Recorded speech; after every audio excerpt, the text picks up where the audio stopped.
collectivités sont insuffisantes.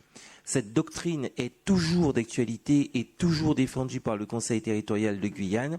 Une seule exception connue, c'est celle de la crise sanitaire pendant laquelle il a été nécessaire de faire rentrer en exonération d'octroi de mer un certain nombre de biens et équipements. Et il est possible, en effet, Monsieur Achille, de sanctuariser cette disposition, puisque nous y sommes tous attachés politiquement, et de dire qu'il n'est pas question d'accorder des exonérations d'octroi de mer, même en cas de demande formelle de l'État.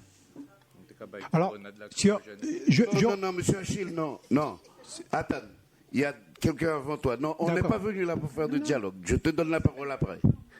Oui, qui est-ce qui voulait la parole? C'est vous, Madame Delard. Oui, alors, je serais tentée de laisser monsieur Achille intervenir, mais bon. Alors, la page 4. Donc, je reviens encore sur mes propos. Et c'est là où je soutiens aussi ce que monsieur Canavi dit, c'est qu'on n'est pas dans un atelier de travail. Malheureusement. Et du coup, on ne peut pas passer beaucoup de temps à approfondir nos pensées, nos idées et nos réflexions. Donc, à la va-vite. Donc, page 4. Lorsque vous mettez « On observe ainsi que le système social français appliqué à la Guyane peine à contenir le niveau de pauvreté car il est inadapté ». Vous le mettez en rouge aux réalités sociétales et en particulier démographiques de la Guyane. Ensuite, vous n'apportez rien comme élément supplémentaire. Donc, quel élément que vous apportez, vous? Déjà dire qu'il y a un approfondissement à apporter à ces questions et une réadaptation. C'est ce qu'il faut apporter là. On est là pour ça. Mais je le fais, c'est pour ça que j'ai pris la parole. Alors, donnez votre... Non, il faut aussi revoir votre façon de vous adresser aux autres. Hein. C'est limite. Vos propositions. C'est limite. Et vous savez, justement, on fait de la politique. On n'est pas là je dans ne fais pas de politique, je suis de la société civile. On n'est pas là dans le charme ou dans le machin, on est dans le travail. C'est vous qui voyez du charme, là, il ne faut pas. Là, c'est du sexisme, là. Non, on est dans le... Quand je dis le charme, la drague, alors. Hein? Nous sommes en politique. Les susceptibilités, on les met ailleurs. Bon, ok, c'est bon. Alors, quelle est la position Alors, qu'on attend la rédaction. On va faire après une pause. J'hallucine. Bon, alors, donc, par rapport à cette proposition, il aurait fallu rajouter ce que je vous ai dit. Ensuite, j'insiste sur l'élément migratoire, c'est-à-dire que ça allait renforcer notre positionnement. J'ai parfaitement compris, j'étais présente lorsqu'on a travaillé sur l'immigration. Donc, je sais très bien de quoi il en retourne. On a besoin de pouvoir avoir la main sur les permis de travail, sur ce genre d'éléments. Nous l'avons dit et vous l'avez appuyé, mais vous avez complètement ignoré ma remarque. Donc ça doit être mentionné, que c'est conditionné. Sans cela, on ne pourra pas travailler sur nos ressources financières, parce que c'est un poids central. Mais et vous l'avez mis, l'informel. Dans la résolution sur les compétences partagées, il est mentionné. Non, elle demande qu'on soit mis là. Non, mais on l'a déjà pris une résolution où il est déjà dedans la question de l'immigration, de la compétence partagée. Pourquoi on va faire la redite là? Mais c'est que vous n'avez rien écouté. Non, c'est que vous n'avez pas écouté. Je le sais qu'il y est, puisque nous en avons parlé et j'ai participé à ces travaux. Ce que je vous dis, c'est de le renforcer, de l'appuyer dans cette partie. Oui. Le remettre encore? Oui. Bon, et puis, vous savez, en définitif... on redit la même chose. C'est un document stratégique. Dans la stratégie qu'on veut mettre en place. Est-ce qu'on peut le rajouter? Comment on peut le Président, Madame Delard vous explique qu'il est quand vous dites qu'il est inadapté, il faut expliquer pourquoi il est inadapté, parce que nous avons une pression migratoire formidable en Guyane, qui fait que... Alors donc c'est pour ça qu'elle souhaite que ce soit ajouté là. Non, mais là, il faut le préciser là. Encore? Oui. D'accord, c'est bon. Allez proposer une rédaction, comment on peut l'intégrer? Et puis on va faire une pause, hein, parce que on est à 4 heures de temps, on n'a même pas... je viens pas ici pour ça. Je viens pas ici pour ça. Président, M. Riemann, j'aimerais m'exprimer. On va, juste après M. Riemann, on va faire une pause. La restauration a été servie de façon à ce que ensuite, on peut reprendre nos travaux. Monsieur Rima. Vous voulez une bête après Rima, non? Oui, merci, Président. Une question de fonctionnement. Bon, vu que comment ça se déroule là, est-ce qu'on pourra faire des propositions au travers du document qu'on vous renverra par mail, parce que là, c'est compliqué en fait.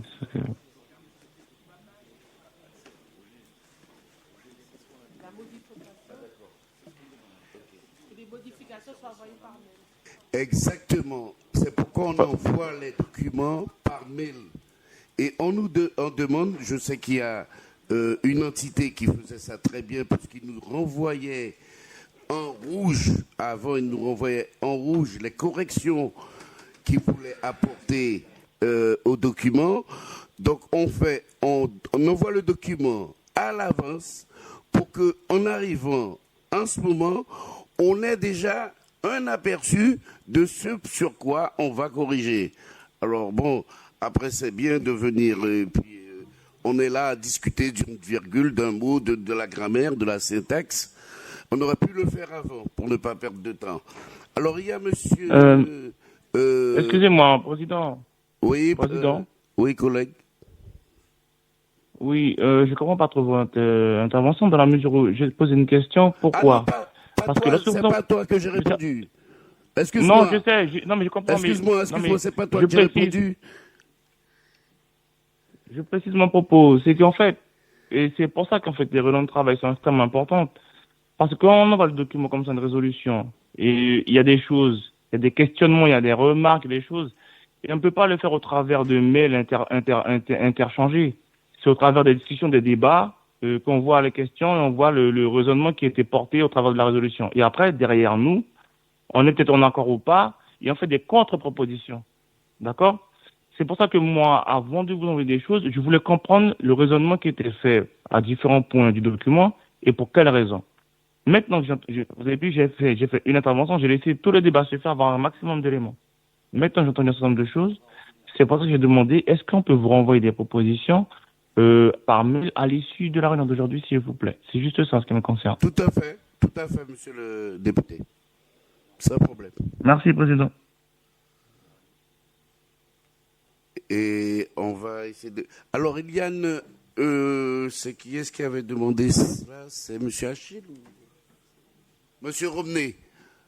Eliane, le cabinet a une réponse pour votre interrogation sur... Je crois que c'était sur les redevances. Oui. Peut-être une proposition de rédaction qui est à voir effectivement si ça convient à monsieur Romney. Juste une précision, vous avez employé dans votre présentation le terme royalty, qui est le bon terme en droit anglo-saxon. Donc je propose effectivement de prendre le terme en droit français. Donc ça donnerait les structures de droit privé ou d'économie mixte qui seront autorisées à exploiter les ressources du sol, du sous-sol et de l'environnement maritime de la Guyane, devront être amenées à contribuer à l'équilibre financier de la collectivité autonome sur la base de redevances levées au profit de celui-ci, donc du budget de la collectivité, et versées directement donc à ce budget.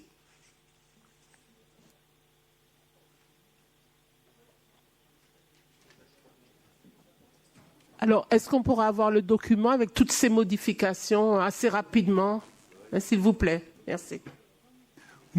Moucharon. Oui. Permettez-moi 30 secondes. Achille.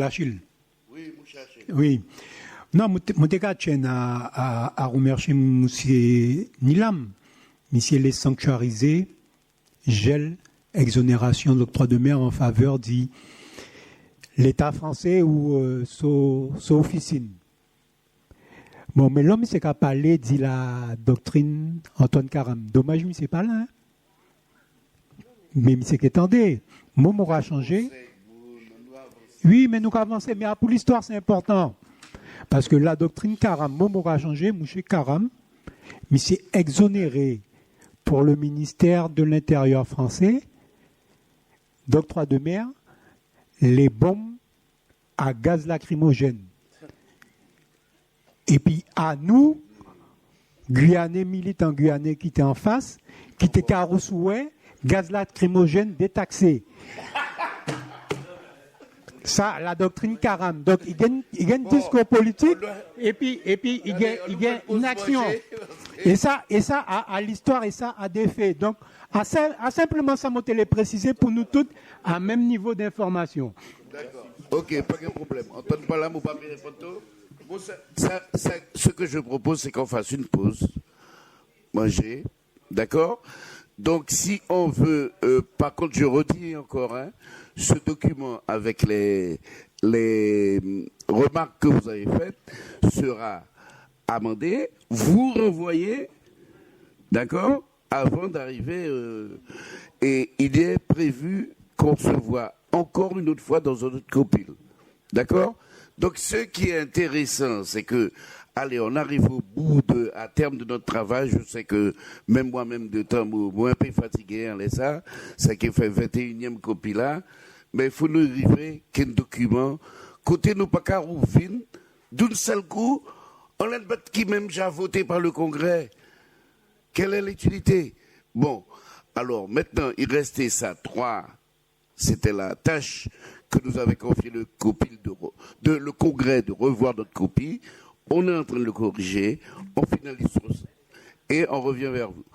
Bon, on a mangé moussou puis boire une petite l'eau pour nous. Il reste 2 résolutions encore. Hein?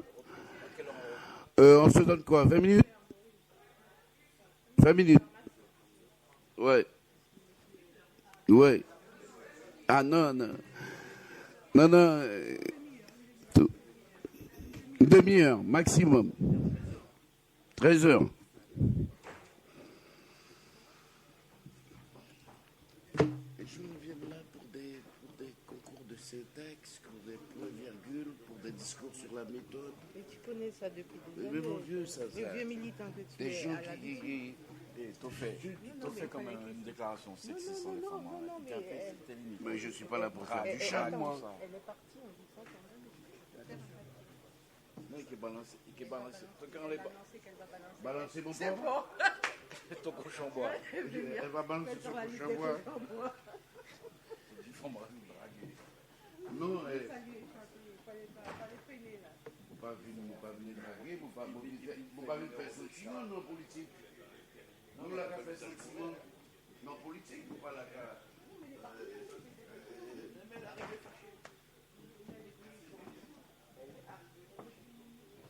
On t'envoie ton document, tu nous envoies que tu existes depuis même pas 3 jours. Nous, ça fait, on est à la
il faut écrire que si ces éléments-là s'additionnent, il ne faut pas recommencer, c'est pas possible. Il faut prendre leur goût. Non, mais tu vois, pour certaines personnes, ils ne sont pas dans l'addition. Ils ont l'impression qu'on commence à zéro. Ça n'a pas été dit.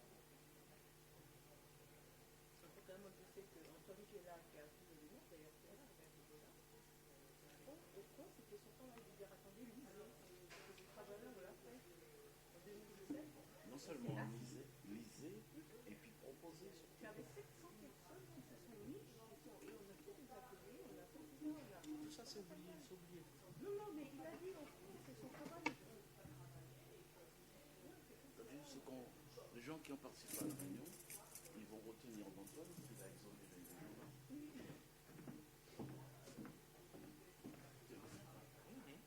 Et dis-le, rappelez-vous, vous finissez une proposition. De toute façon, vous voyez le truc. Ok, pas de problème. Même endroit. Oui. Jean-Pierre. Les filles sont mortes.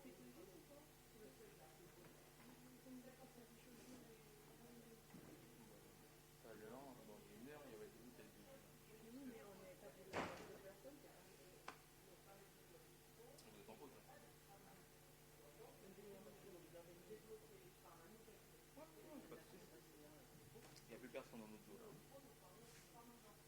On se reconnecte ou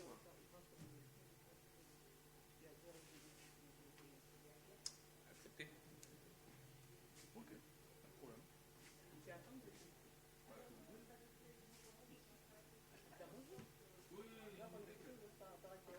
T'inquiète. On gère.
Sandwich qui est là. C'est sandwich au programme. Et il y a un micro ouvert. Ah bon, c'est moi qui fais le comme ça?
Exactement.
fait le rappel des troupes là déjà.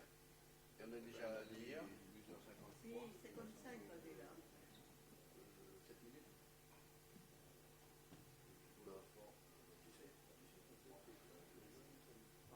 Mais ils s'écoutent parler. La même je suis d'accord avec elle, je répète la même chose que elle a dit, je mets simplement un adjectif différent. Franchement, je suis sûr que ça serait la dictée créole, on aurait plus besoin de temps. Franchement, t'envoies le document, bon Dieu, faites tes remarques. Mais ils n'ont pas lu le document.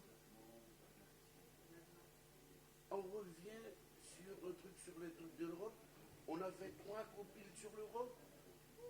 Ah, M. Caravi a besoin de reparler de l'Europe. L'Europe a été votée au Congrès. Le Congrès a dit pas question, on ne sort pas de l'Europe. Quel est l'intérêt de revenir dessus? L'immigration, on a traité les compétences partagées. Mais c'est un truc qu'on a fait depuis au début. Alors, voilà, ils découvrent ça. Hein? Mais non, ils n'ont jamais lu le document. Et Brali. Mais l'autre pas lu. Au moins, tu as au moins, un petit machin, on dit, bon, comme on pas lu, mon parent intervient. Ou simplement, bah, mon explication est ça. Non, il avait corrigé, mais tout valide.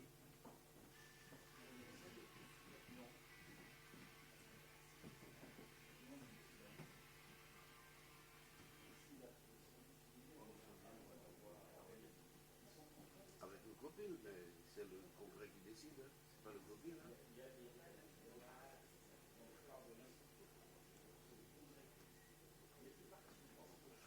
Ils n'ont que pouvoir.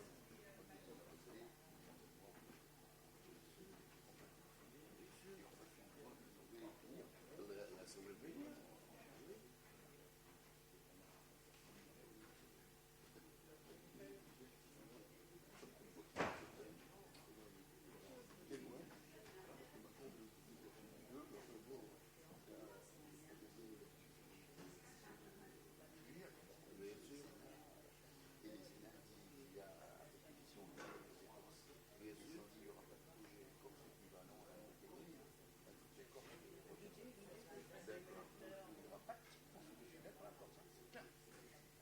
Donc ça voudrait dire monocyte.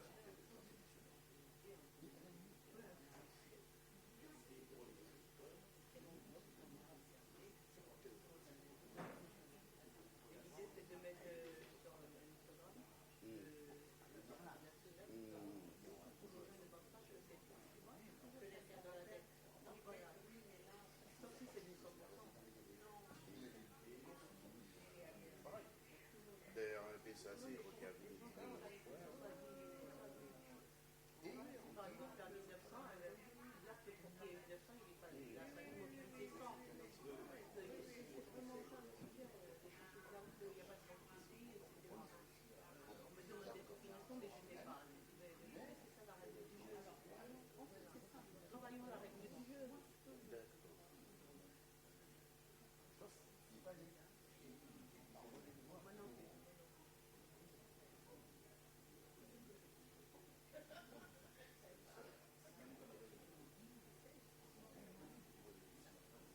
Ce sont des règles d'accès. Voilà. Parce que les gens qui pensent que c'est un chef. Mais c'est qu'il faut démonter. Comme moi, j'avais candidaté ici pour aller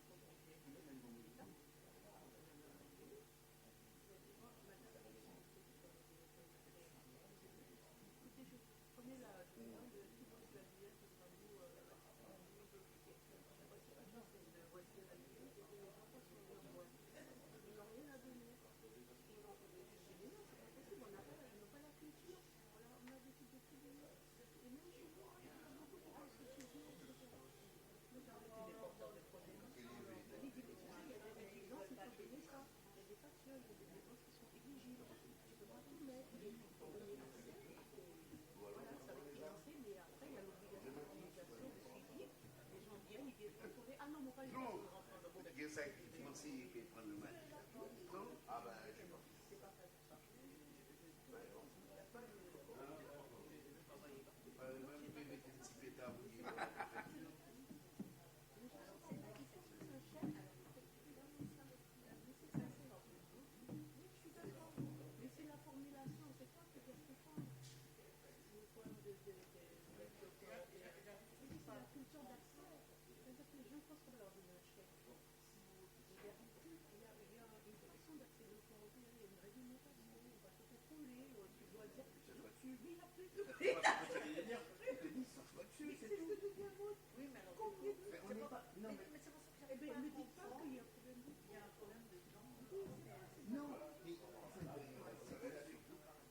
Et tu as vu ce que...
Qu'est-ce qui est resté sur ce dernier point-là comme questionnement?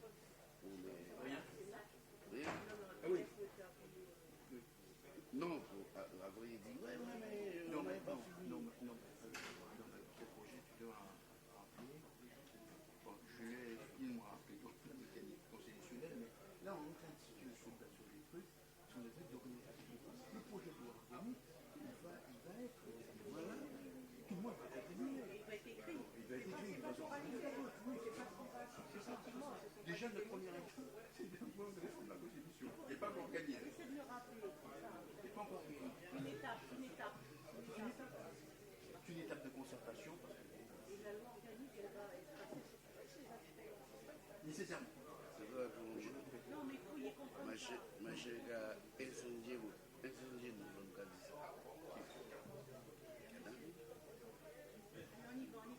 Non, mais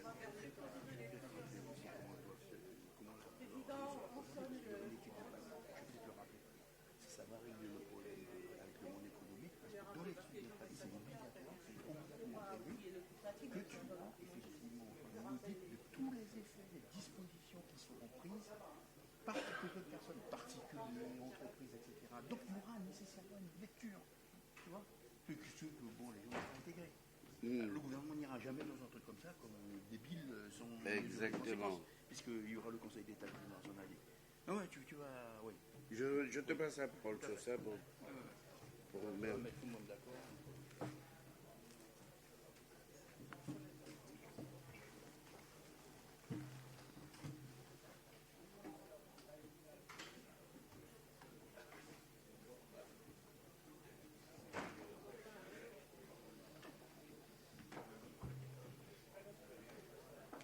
Bruno, préparez tout.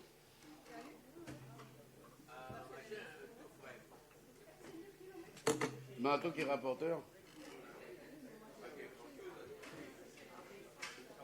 Est-ce qu'on peut, collègues, est-ce qu'on peut prendre place, s'il vous plaît, pour continuer nos travaux?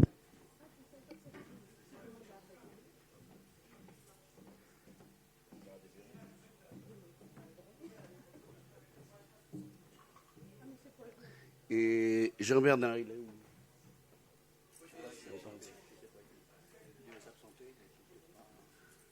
D'accord. Ah ben non, bah, ah oui, mon gars, là. Simone.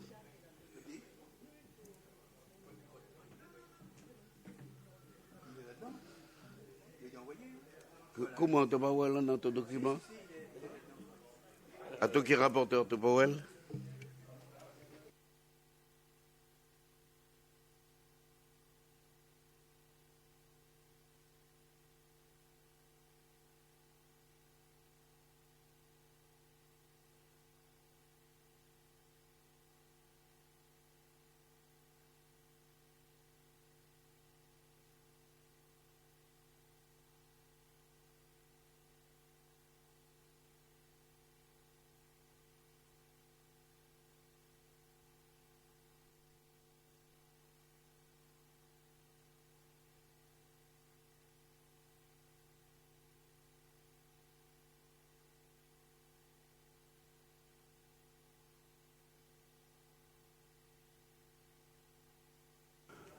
Oui, bon, on reprend nos travaux. Donc, juste, je vais passer la parole à Maître Légibé pour juste une petite, pour que, bon, c'est la énième fois qu'on va faire cette mise au point, puisque sur ce sujet-là, on risquerait, sinon, de passer toute la nuit, étant donné que c'est un document d'orientation, on voudrait bien éclaircir, en tout cas, rappeler que le document, il va évoluer et il est appelé à évoluer. Oui, maître, ça oui, la parole.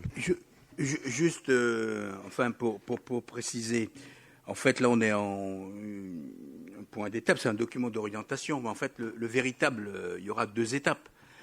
Si on passe la réforme constitutionnelle, il y aura nécessairement un renvoi à une loi organique, et cette loi organique sera un projet de loi organique qui sera discuté avec toute l'articulation des articles.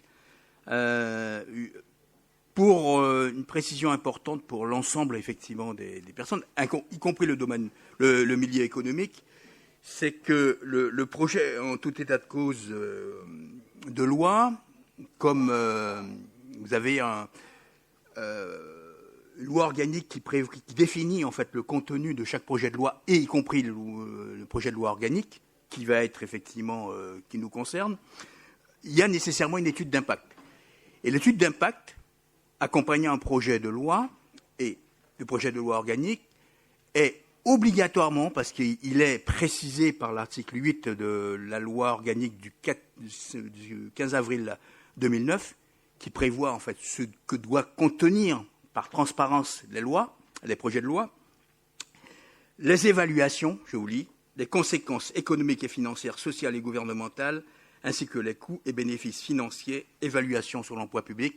C'est-à-dire que vous avez nécessairement, de la part dans cette étude d'impact, quelles que soient les études qui auront été faites au niveau interne de la CTG, vous aurez nécessairement une étude d'impact, c'est une obligation d'ailleurs, puisqu'il faudra l'avis du Conseil d'État, qui va nécessairement mesurer l'impact de ce projet de loi organique, de ce dispositif, par catégorie de personnes, particuliers, entreprises, secteur public, en termes de fiscalité, tant au regard du droit interne que du droit européen.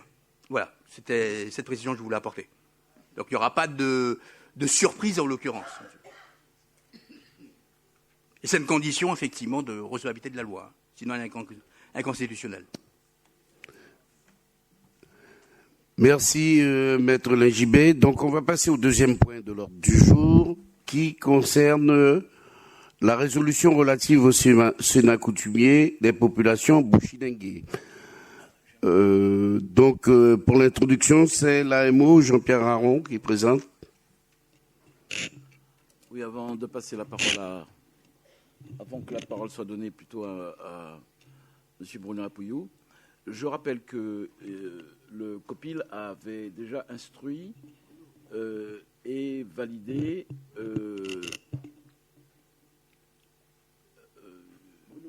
une proposition de résolution, enfin une proposition de texte sur la représentation des populations bushinengue et amérindiennes. Suite au congrès, il est apparu après la position prise par les autorités autochtones qu'on devait s'orienter sur deux entités distinctes. Deux entités distinctes représentant ces deux populations, bushinengue et autochtones. J'emploie à bon escient le terme autochtone puisque lors de l'assemblée ici des autorités autochtones, le terme amérindien a été récusé et remplacé désormais par la qualification autochtone. Donc nous avons mis en place, sous l'égide du vice-président, il a été mis en place deux groupes de travail, considérant que la base de la rédaction de la proposition doit émaner, bien sûr, de ces ces populations, considérant que l'AMO faisait un travail de facilitation sur l'écriture des deux textes qui seraient proposés. Donc, deux groupes de travail ont été constitués, représentant les nations autochtones et nations aussi, enfin eux ils disent communauté bushinengue. Donc c'est Monsieur Abdi a toujours parlé de nations. Excusez-moi, alors nations, des nations bushinengue. Donc une première réunion a eu lieu à Saint-Laurent-du-Maroni avec ses représentants. Le vice-président vous a donné le nom des représentants des populations bushinengue. Et au bout d'une longue séance de travail, avec l'appui de l'AMO, maître LGB, nous sommes parvenus à un texte qui résulte d'un compromis, je ne dis pas qu'il est d'un compromis qui vous a été adressé. S'agissant de la partie autochtone, le vice-président l'a rappelé, M. Van der Pil est mieux placé que moi pour dire où on en est. Il y a eu 4 séances de travail. On n'a pas encore abouti à ce stade. Donc il va expliquer tout à l'heure comment on va envisager la poursuite des discussions dans des délais compatibles, bien sûr, avec l'examen du COPI le moment venu et surtout la tenue du congrès qui est fixé au 2 décembre. Voilà. Donc, pour bien comprendre la démarche, c'est que nous ne sommes pas allés imposer ni aux bushinengue ni aux peuples autochtones notre point de vue. On est venu simplement exposer la demande et quels étaient leurs desiderata face à notre demande, les incompatibilités, là où eux, ils voudraient avancer, etc. Et c'est ce travail qui a été fait. D'accord ? Et donc la restitution, c'est un document consensuel sur cette rencontre. Je crois que c'est toi qui es le rapporteur, tu as le document. Je te laisse la parole. Je crois que tout le monde a le document. Hein. Donc moi, je serais plutôt pour les questions, puisqu'ils ont tous devant eux ce document. C'est un document que nous avons travaillé dessus 2 ou 3 fois aussi. Ici, à CTG, sur le fleuve Maroni-Lawa, et une fois le 11 septembre à Saint-Laurent-du-Maroni. Donc, on s'est convenu un commun accord entre les membres qui ont travaillé sur ce document, d'établir des choses qui sont écrites là sur le futur Sénat coutumier, s'il y aura Sénat coutumier. Mais en tout cas, cela ne veut pas dire que nous allons être enfermés, uniquement parler des choses coutumières. On l'a bien expliqué à M. Aron et les autres qui étaient là, que c'est normal que nous, les Bushinengue, on va travailler sur des choses que nous avons l'habitude pour garder notre savoir-faire traditionnel. Mais cela n'empêchera pas d'autres sujets de converser, comme aujourd'hui les grands conseils coutumiers existent. Nous sommes dans tous les sujets, par exemple, nous sommes à la commission des mines, à la RS, etc. Donc ce sera pareil. Et notre dépendance, nous le demandons aussi. Ce n'est pas de nous mettre, par exemple, avec, pour exemple, ce ZEC avec les mêmes salariés, etc. Donc, nous, on est à la disposition de tout le monde. Ce n'est pas parce qu'il y aura un Sénat entre les Bushinengue, les 6 peuples Bushinengue qui existent, nous avons l'intention d'écrire avec tout le monde. C'est vrai que le Boni est arrivé même en France, enfin en Guyane française, avant l'abolition de l'esclavage. Donc, nous étions déjà là. Les autres sont arrivés longtemps après l'abolition de l'esclavage. Et ce qu'il faut savoir, ce qu'il faut connaître aussi, la population guyanaise doit connaître, il faut que la population guyanaise commence à s'approprier de leur histoire. C'est très important parce que lorsque certains, je ne sais pas si c'est partis ou associations politiques, ils vont voir tout le monde pour parler des choses, c'est vrai. Mais il faut savoir, il y a des territoires qui appartiennent à certaines personnes. On ne peut pas se permettre de dire que je vais installer, parce que nous sommes en Guyane, nous allons installer telle ou telle personne. Même au Suriname, il y a des territoires, pourtant c'est un pays indépendant, mais il y a des territoires qu'on sait, c'est des territoires ancestrales, qu'on sait que telle partie du territoire appartient à tel ou tel peuple, on le respecte.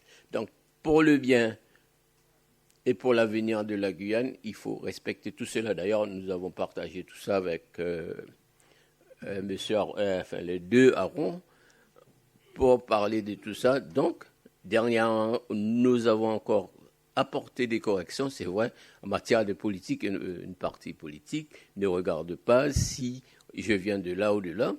C'est vrai, hein, on est en ville, on est à Cayenne, on est à Saint-Laurent, on vote, tout le monde vote. Mais quand il s'agira d'histoire, par exemple, le partage de terrain, etc., il y a des territoires qu'on ne peut pas donner un terrain à tout le monde.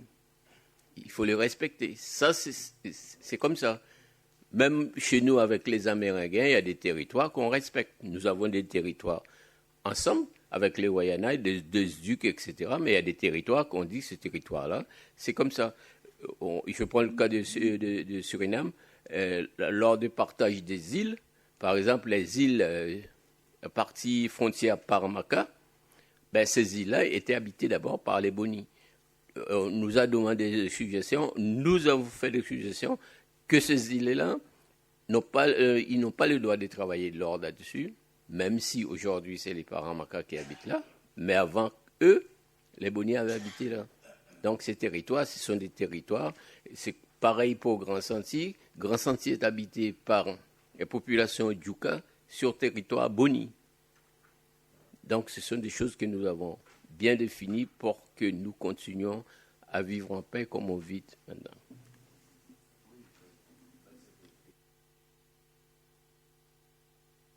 Donc on va vous faire une petite synthèse rapide, en sachant qu'au départ, la question qui nous opposait sur le Sénat coutumier, dès le départ, dans son ensemble, quand il n'y avait pas eu encore la séparation peuple autochtone et peuple Bushinengue, non, il n'y avait pas encore. Donc la question qui était posée, c'était le Sénat coutumier, ses attributions, et on s'était heurté à la question, notamment avec les autochtones, c'était notamment la question du pouvoir législatif, de légiférer. Alors qu'on était sur un organe consultatif, tel que ça a été proposé justement à d'autres qui sont bien plus avancés que nous sur cette question, à savoir la Nouvelle-Calédonie et la Polynésie. Alors Jean-Pierre, est-ce que tu peux donner rapidement, et puis après, s'il y a un aspect juridique à apporter, un éclairage juridique à apporter, on va passer la parole à Monsieur Ligibé, à Maître Ligibé. Vas-y Jean-Pierre. Merci, Monsieur le Président. Alors, il y a 7 éléments qui doivent retenir notre attention sur ce nouveau texte discuté avec, pour faire court, la partie Bouchingué. La première, c'est sur la nature de ce Conseil, ce Sénat coutumier, dont on a qui est de nature consultative.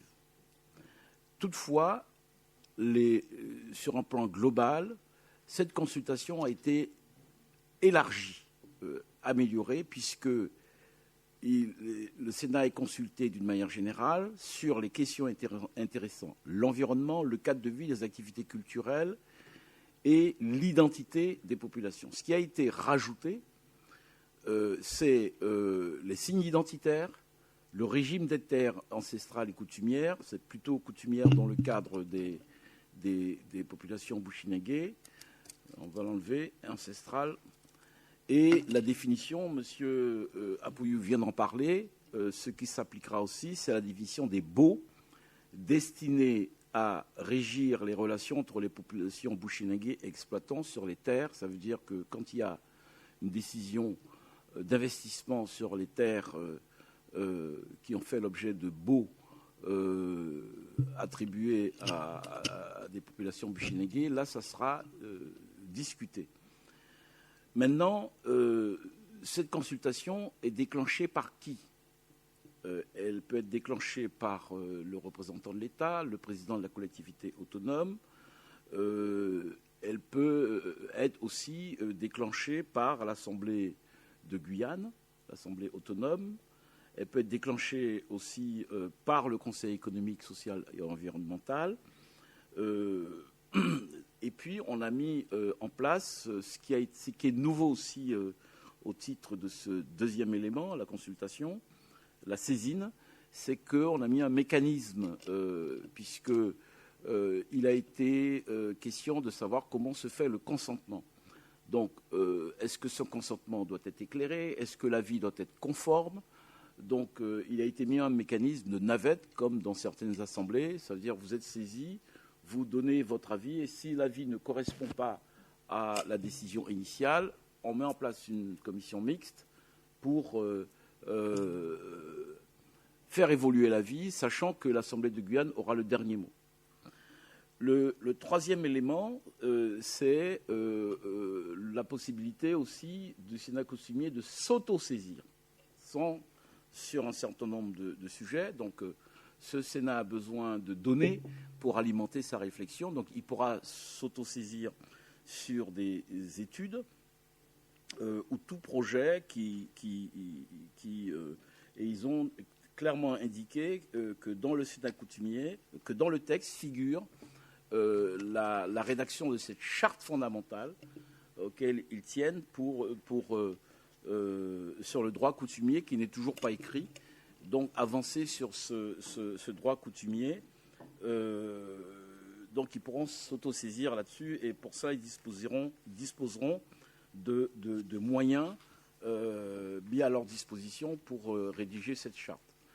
Le quatrième élément concerne la délimitation de l'organisation territoriale des nations Bouchingué et le Sénat coutumier, ce sera son rôle de définir les modalités, les attributions des aires coutumières à l'intérieur desquelles, normalement, devraient exister des conseils coutumiers par nation. Donc cette organisation, ça sera au Sénat coutumier de le mettre en place.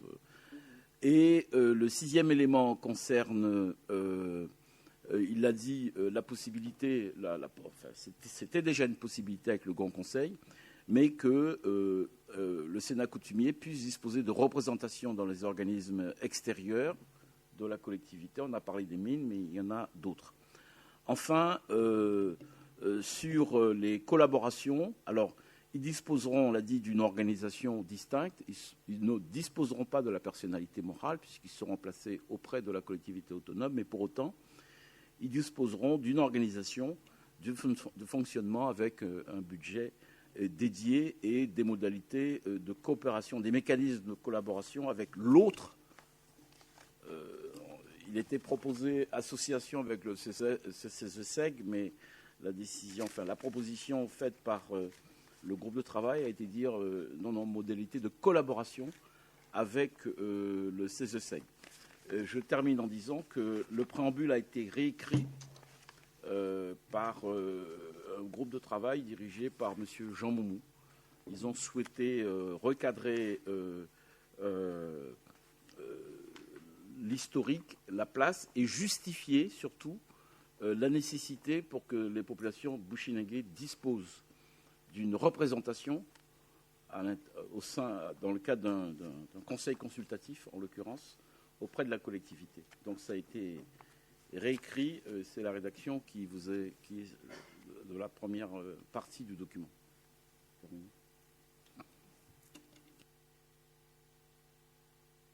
Monsieur Aron de la MO, juste avant de passer la parole. Cela n'empêche pas de bushinengue d'être dans les partis politiques pour être élus à l'Assemblée.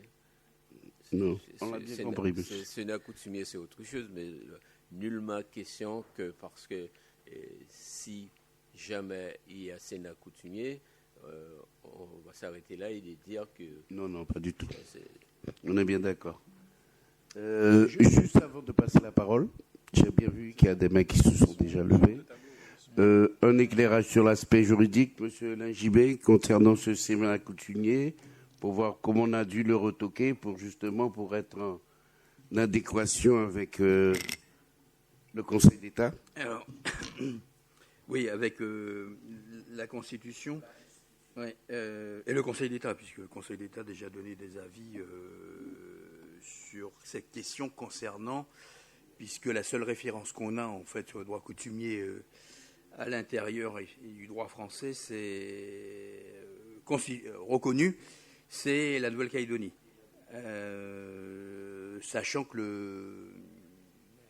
le Conseil d'État considère que la Nouvelle-Calédonie n'est pas une collectivité territoriale au sens de l'article 72 de la Constitution. Alors, point important des échanges qu'on a eus, ce que j'ai attiré l'attention, c'est que peu importe le nom qu'on lui donne, Sénat, alors Sénat, conceptuellement, effectivement, en droit public français, ça suppose une séance de décision. Donc je ne suis pas sûr que le gouvernement suive, et pas plus lui que le Conseil d'État, sur la notion même de nom. Mais enfin, bon, bref, on va tenter. Point important, c'est qu'un conseil ne peut être que consultatif. En droit, très clairement, c'est marbré. La démocratie représentative s'exprime à travers des élus qui ne peuvent pas être à aucun moment en concurrence avec des organes de concertation consultatifs. C'est-à-dire que les organes consultatifs ne peuvent être que consultatifs. Ils ne sont pas des organes, pour être clair, de codécision et de cogestion. Ça veut dire que ça renvoie notamment ça limite ce qu'on appelle les avis conformes. Vous pouvez limiter effectivement les avis conformes parce qu'il y a 3 types d'avis. Il y a les avis simples, c'est-à-dire donc vous êtes obligé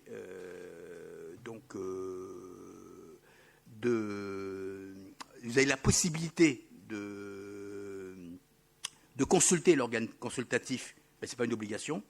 Les avis obligatoires, vous êtes obligé de consulter, mais vous n'avez pas l'obligation de suivre. Et vous avez les avis obligatoires, où vous êtes obligé effectivement de consulter, mais de suivre l'avis obligatoire que vous devez reprendre dans votre décision. Les avis obligatoires, c'est vraiment l'exception. C'est-à-dire que ça ne peut pas être un standard. On ne peut pas dire, par exemple, que, même dans une loi organique, que la future collectivité territoriale, l'Assemblée en l'occurrence, va suivre automatiquement les avis qui devront s'imposer. Parce que ça voudrait dire quoi? C'est que le Conseil consultatif se substitue à des élus qui ont été élus par le corps électoral. Voilà, donc c'était ces précisions. Donc on a dû trouver en fait un équilibre là-dessus. Voilà, donc je tenais à apporter cette précision qui est importante puisque le droit coutumier lui-même n'est pas reconnu constitutionnellement par la Constitution et par le droit français. Il n'y a pas de coutume d'ailleurs contra legem, contre la loi. Ça n'existe pas en droit. Très bien. Alors, on va commencer par M. Léandre et ensuite M. Achille. Juste une coquille, Monsieur le Président, au point 5. Le Sénat coutumier définit les modalités d'organisation et les attributions des aires. À mon avis, c'est coutumier. C'est coutumier, oui. Et M. Abouyou disait de ne pas dire air, mais terre coutumière. C'est ça? Oui. Terre coutumière, pas des aires coutumières, c'est terre coutumière. Merci pour cette observation. Donc, on passe la parole à M. Léandre. Oui, merci, Président. Moi, juste une question, peut-être d'éclairage, par rapport au fait que le Sénat coutumier, en fait, n'aura pas de statut, je vais dire, de personnalité morale. Est-ce que cela veut dire, en gros, que c'est un organe qui n'aura pas la possibilité de détenir un patrimoine, des biens, du foncier, par exemple, et que son rôle, ce sera simplement de statuer sur le fait d'attribuer à des à ses membres, à la population donc concernée, de donner un avis sur la possibilité et que l'État resterait éventuellement propriétaire de tout le foncier. Si on est dans ce cas-là, bien la collectivité. Est-ce que c'est ce que cela veut dire, en clair, que le Sénat coutumier n'aura aucun patrimoine sous son égide? Alors, ce qu'il faut savoir, c'est que entre le Sénat coutumier, parce que c'est pas parce qu'il y aura le Sénat coutumier, il n'y aura plus les autres chefs coutumiers et les capitaines dans les villages, parce que dans le Sénat coutumier, il y aura certains chefs qui seront dans le Sénat coutumier et d'autres qui continueront à être capitaines. Raison pour laquelle il y aura les EPCCE. Dans ces EPCCE, on va faire des demandes de terres coutumières. Et ces terres coutumières vont appartenir au chef. Par exemple, on peut retrouver en 1892 que le chef avait fait une demande à l'époque à la France de 5 km par village pour que le village puisse avoir des fonciers. Donc, il y a moyen de faire des demandes pour qu'on puisse avoir des fonciers, pas spécialement retenus sur le Sénat coutumier, mais il y a d'autres mécanismes qui existent pour que nous puissions obtenir des terres. Oui, pour vous apporter une réponse juridique, non, ils n'ont pas de personnalité juridique. Ce sont effectivement des organes de concertation, comme le sont les organes donc qui sont consultés par une collectivité publique. Donc, ce sont des espaces d'expression qui manifestent à travers des résolutions, des décisions, parce qu'ils peuvent avoir certaines prérogatives, notamment par exemple la définition des terres coutumières, mais en fait qui sont que l'expression d'une communauté d'intérêt, en l'occurrence. Il n'y a pas de personnalité. C'est comme, pour voir un parallèle, l'Assemblée, par exemple, de Guyane n'a pas de personnalité juridique. Celle qui a la personnalité juridique, c'est la collectivité territoriale de Guyane.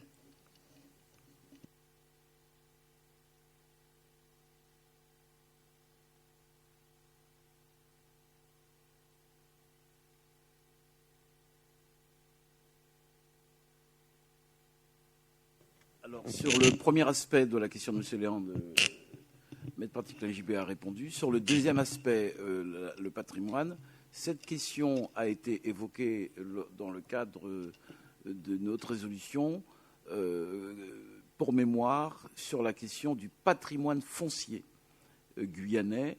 On a demandé la restitution de tout le patrimoine, même sur le domaine privé de l'État.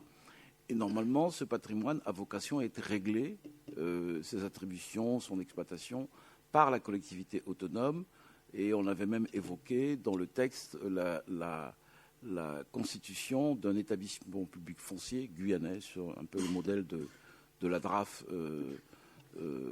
en Nouvelle-Calédonie. Donc le Sénat coutumier, c'est pas sa vocation à être propriétaire. Par contre, ils peuvent donner des avis sur les baux qui seront, je regarde la rédaction, les baux, la définition des baux destinés à régir des relations entre les populations bouginéguées sur des terres et les exploitants. Ça veut dire quand l'exploitation, je sais pas moi, il y a un projet sur le périmètre des baux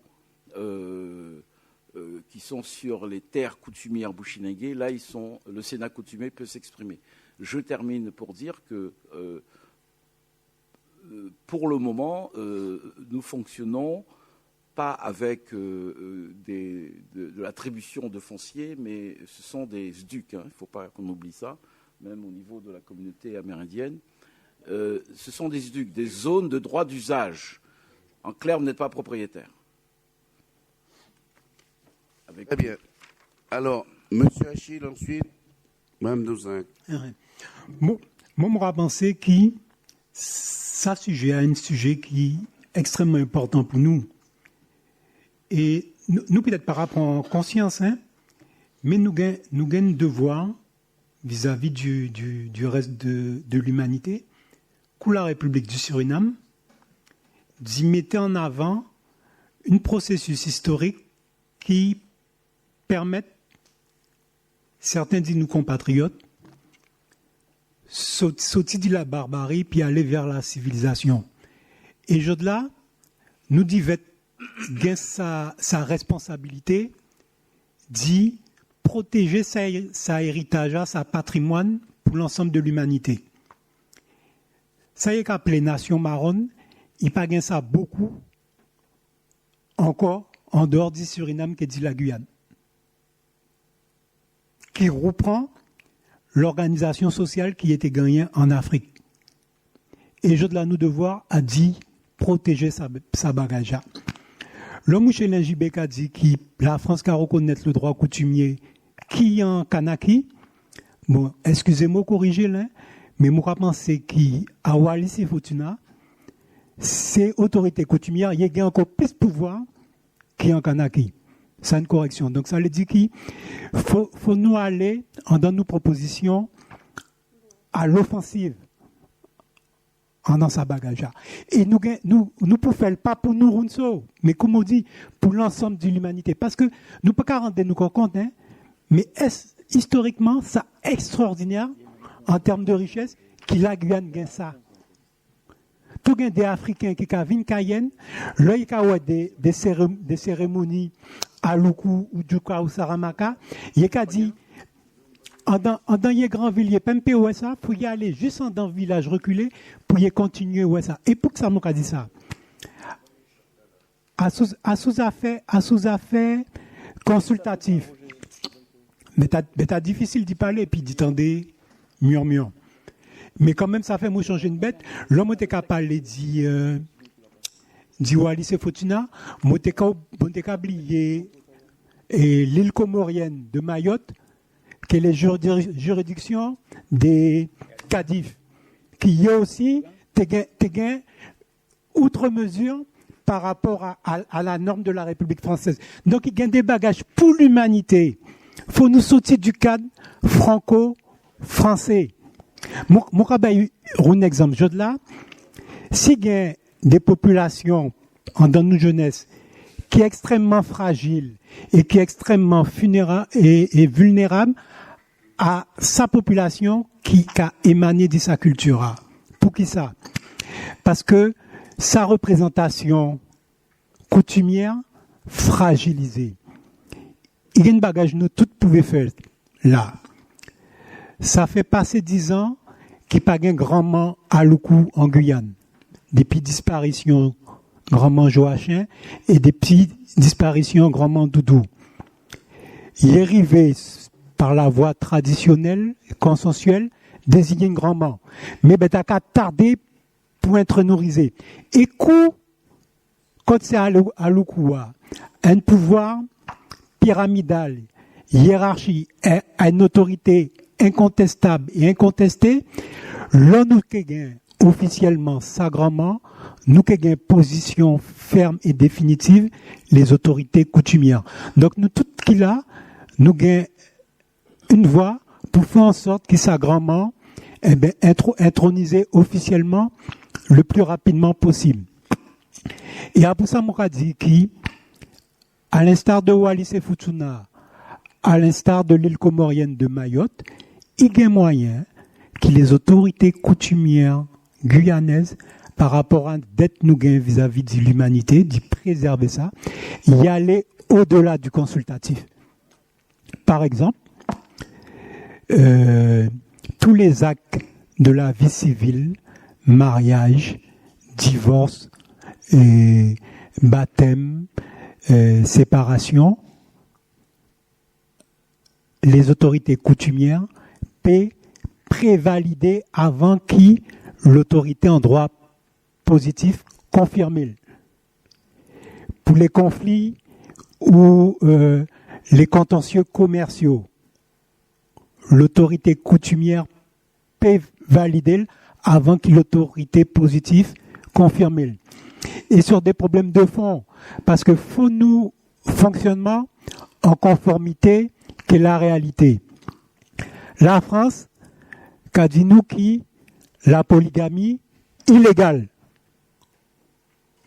Bon, regardez, nous compatriotes, et nous-mêmes aussi, nous sommes juste en Afrique que ça nous arrive ici.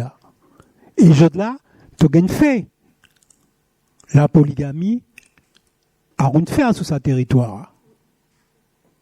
Donc ça qui est mieux, valider une fait, légaliser, même sous l'autorité coutumière, ou nier la réalité.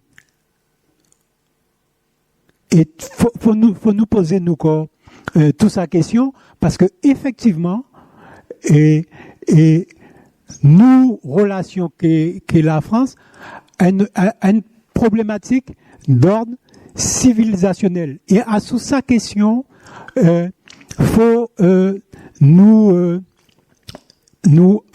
à l'offensive. Et puis il y a une bête moi te l'ai dit en dans Texas il y a un terme qui a jeune mot le yeka dit qui Djouka Saramaka tout ça a des expatriés moi pas savais hein d'après mon Tampac ça pas sûr qui fait longtemps ou avant l'abolition de l'esclavage. D'après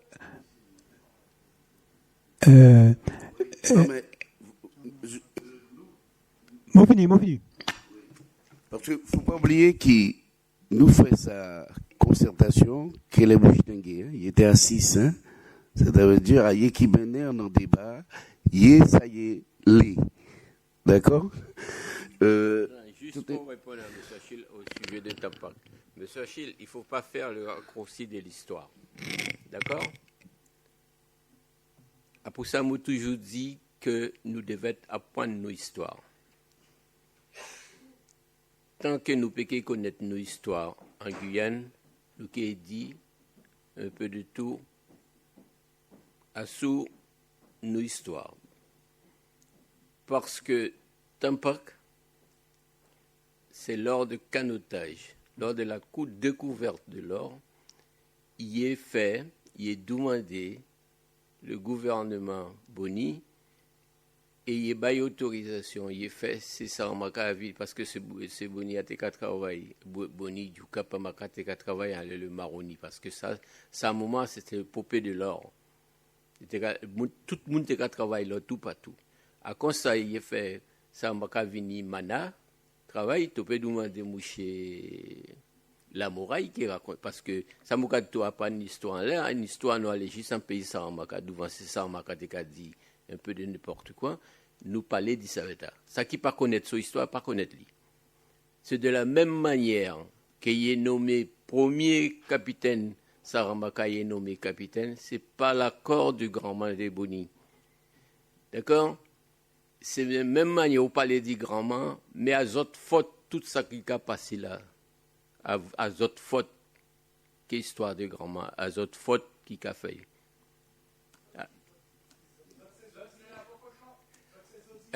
Quant à toi, Fabien, tu connais bien ça, m'aura parlé. Donc, à autres fautes, qui fait, je veux dire, il ne peut pas gagner, il peut pas gagner grand man jusqu'à présent. Si les autres pas t'aimer les autres, dis-nous bagage, c'est pas grave. Vous connaissez bien ça, moi, si les autres pas t'aimer les autres, dis-nous bagage, ça pas t'arriver là. Fabien Canavi connaît ça bien. Donc, pour revenir sur les choses, il ne faut pas faire le raccourci de l'histoire. Tant pas venu longtemps après l'esclavage. Bien, merci. Alors, Donsnak et ensuite Fabien. Oui. Les réflexions qui viennent d'être portées à notre connaissance font que la première question que je pose, c'est la division. Est-ce que le COPIL va alimenter la division d'abord entre les populations bushinengue elles-mêmes et ensuite entre la population bushinengue et la population autochtone? Parce que si nous nous prononçons aujourd'hui, nous ne pouvons pas nous prononcer en l'absence des discussions sur les populations autochtones. D'ailleurs, nous avions demandé en tant que front à l'époque que s'il y avait un Sénat coutumier, il devrait y avoir un Sénat coutumier avec les trois populations de la Guyane, c'est-à-dire les Bushinengue, les autochtones et les créoles. Ensuite, la deuxième question que je voudrais poser, c'est, j'ai vu que la gouvernance coutumière a su démontrer, et encore de nos jours, sa pertinence dans la gestion du territoire coutumier. Est-ce qu'il existe un territoire coutumier? Comment il est distingué? Par qui il est géré? Parce qu'il ne me semble pas géré par une gouvernance coutumière. Est-ce qu'il y a une gouvernance coutumière? Voilà ma question. Avant de passer la parole aux spécialistes de la question de... alors, première chose, la question de séparation des peuples autochtones et des peuples autochtones et des Bushinengue, c'est une question qui nous est apparue en dernière minute, là où les peuples autochtones ont dit, nous, c'est terminé, il n'est pas question qu'on aille dans un Sénat coutumier avec les Bushinengue. Tu peux confirmer, Silvio, que c'est bien votre demande? Oui, tu peux. Oui, donc juste pour continuer sur la réflexion, on a discuté avec le collège Bushinengue et on ne parle pas de division ni de séparation. C'est juste des positionnements différents liés à l'histoire. Hein. Et tout le monde le sait que le Grand Conseil coutumier n'est plus un outil qui répond à nos attentes. C'est un outil qui est placé auprès de l'État, qui est doté, qui on manque de moyens financiers. Donc, ce qui fait que ce cadre-là ne nous correspond pas du tout. Donc, c'est pourquoi nous avons décidé, avec l'ensemble des chefs, il ne faut pas dire que c'est un groupe de personnes, c'est avec l'ensemble des chefs que nous avons pris cette décision le 25 mars, le jour du congrès, de dire que l'outil du Grand Conseil ne nous correspond plus. Et donc maintenant, c'est de réfléchir, vu qu'on se place justement vers une évolution, s'il y a bien sûr, de voir comment est-ce que nous, à notre niveau, nous pouvons devenir décisionnaires. Et c'est là tout le nœud du problème, parce que être décisionnaire, ça veut dire est-ce qu'on est placé au même niveau que la future collectivité? Toutes ces questions nous sommes en train de discuter, de travailler dessus. Et donc, nous voulons également des garanties tant sur le foncier à tous les niveaux, avant de pouvoir donner notre positionnement clair Et bien sûr, en respectant, enfin, on va tenir compte du calendrier du prochain congrès. Mais il y a encore d'autres propositions parce qu'il il faut savoir que nous sommes, la Guyane c'est un DO2 quand même, hein. Il y a le littoral et ceux de l'intérieur. Et donc là aussi, c'est un frein qui se pose à notre niveau, au niveau des autorités, parce qu'un tel travail nécessite beaucoup de pédagogie, beaucoup de discussion, et donc on ne peut pas prendre des décisions si importantes à la légère. Donc pour l'instant, c'est ce que je peux dire, c'est qu'il n'y a pas de division entre les deux communautés, c'est juste une façon de se positionner et de voir comment mieux articuler les choses. Voilà. Donc cette précision faite, hein, pour que ça soit bien dit, hein, c'est pas de volonté dans le projet de l'autonomie présenté par la CTG d'avoir voulu séparer ces deux. C'est bien, c'est la question est bien, la demande est venue des peuples autochtones. Quant